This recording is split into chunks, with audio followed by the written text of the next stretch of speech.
Nimaga men bakalavrni bitirib, chetga kelib, shuncha narsaga erishib, hamma narsaga erishib, Xudoga shukr, nima uchun mana shu yuzimdan chiqqan ugridan qo'rqishim kerak? Nimaga? Nima uchun meni mana shu ugri meni asabimni buzishi kerak? Nima uchun asabimni buzishi kerak bu narsa? Yo'q, umuman buzmaydi. Deyman, lekin sal-pal buzyapti, lekin harakat qilaman umuman shu buzmasligiga. Qoshim chiroyli, ko'zim chiroyli, kiprigim chiroyli. O'zim maqta boshlasam-da endi. Lekin rostdan hamda bitta yuzim, bitta problemam, bitta muammom shu yuzimda.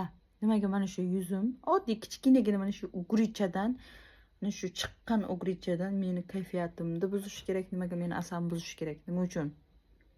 Men bundan qo'rqmayman-ku, to'g'rimi? Qanday chiqqan bo'lsa shunday qaytib ketaveradi. Asabimni ham buzmayman. Ichki xotirjamlik.